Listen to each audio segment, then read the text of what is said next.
Good day. I'm Mark Bates, creator of Sovereign Chess. I wanted to develop a game that combined the reckless aggression with someone playing chess for the first time, along with the tactics that come with older, more advanced players. I wanted to develop a game that brought the chess we know and love to a whole new level. Let me show you how it works. First, we take a traditional chessboard and make it twice as big with 4 times as many squares. Instead of black and white squares, we use a wood grain pattern to enhance the color of the pieces that are going to be used. Sovereign chess begins with the normal complement of white and black pieces, but now other pieces of 10 different colors populate the outer 2 rings of the board. Of course, these pieces will be essential to the gameplay. Finally, we overlay a number of squares of color matching the pieces around the edge of the board. These squares determine which player controls various armies, as we will see in a few minutes. But first, let's take a look at the movement of the pieces in sovereign chess. First, queens, rooks, and bishops may only move a maximum of 8 squares. So while these range pieces cannot cross the entire large board on a single turn, they can always do so within 2 turns. Second, kings and knights move normally, just as in traditional chess. Third, a piece can never move onto a square of its own color. This includes the white and black pieces that each player begins with, noticing the black and white squares in the center of the board. Finally, pawns always move toward the center of the board. This principle is similar to the traditional game of chess where pawns are always advancing to the other side, but since this change is the most complicated one, we're going to look at it in greater detail. Now we'll magnify part of the board and better examine some of the rules behind how pawns move. First, pawns on the first or second ring may move 1 or 2 squares away from their closest edge. The first ring is where all of the major pieces begin the game, while all of the pawns start on the second ring. Let's take a look at the white pawn at the bottom of the screen above the white knight. It can move 1 square or 2 squares forward, just like any traditional chess game. Now though, look at the dark blue pawn located next to the blue knight on the right side of the board.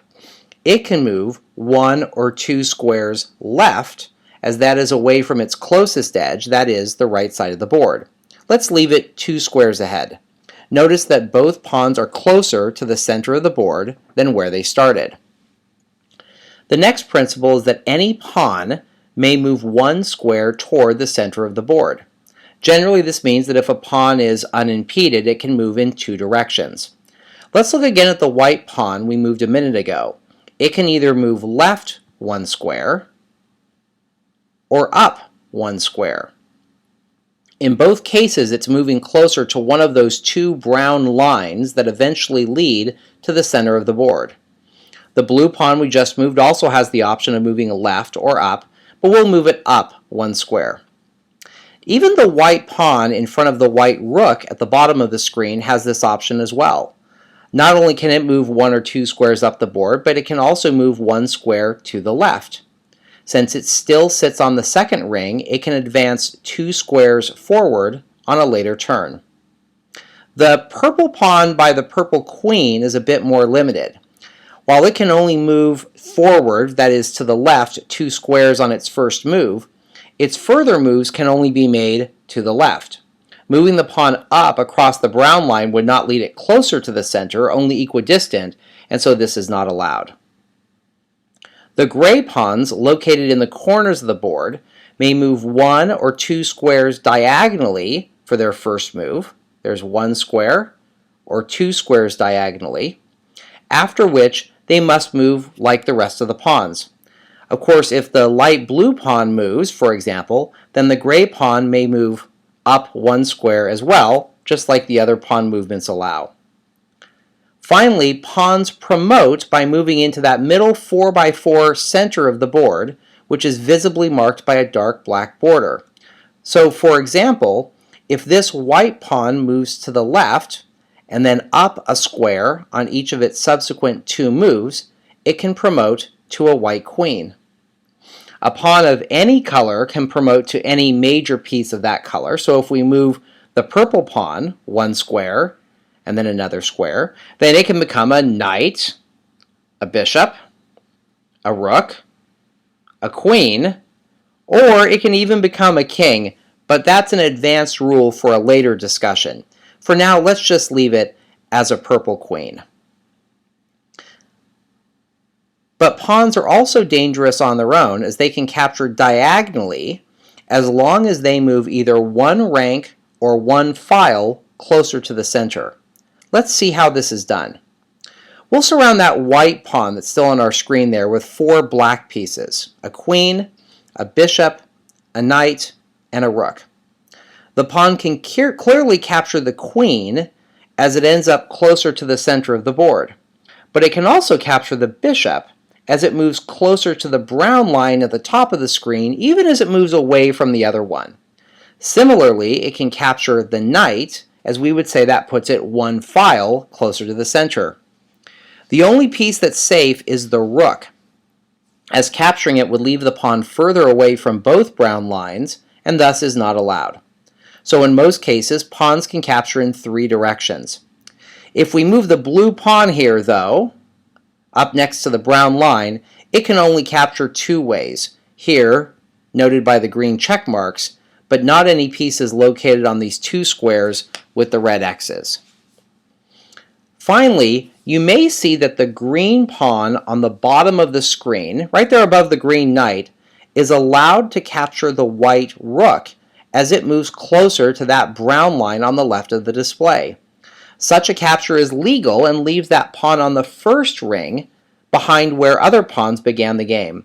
On a later move, it may either move 1 or 2 squares up the board, away from its edge, or in any other normal pawn movement.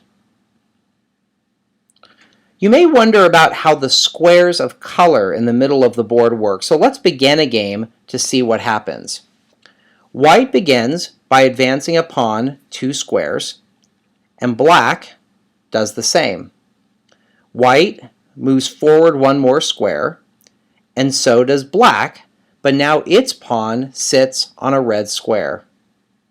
When you move one of your pieces onto a square of color, 3 effects immediately occur. First, you control the pieces of that color unless owned by the other player. So now black can control the 2 small red armies located here and here. Second, these pieces become vulnerable to capture by your opponent. Pieces in the game are protected unless owned or controlled by either side. Finally, the other square of the same color may not be occupied by either player and may not be passed over by your opponent. As a result, only one player may control an army of color at any one time, and as long as the black pawn is on the red square, the white pieces cannot even pass over the other red square. Let's continue the game to see what happens. Next, white moves her pawn to the pink square, and since the pink armies are near the red ones, they are clearly threatening them. Black responds by taking a pink pawn with her red knight, and white captures back with the pink queen. Black then advances the red pawn 2 squares to try to control that blue square, but white moves her pink queen and gets there first.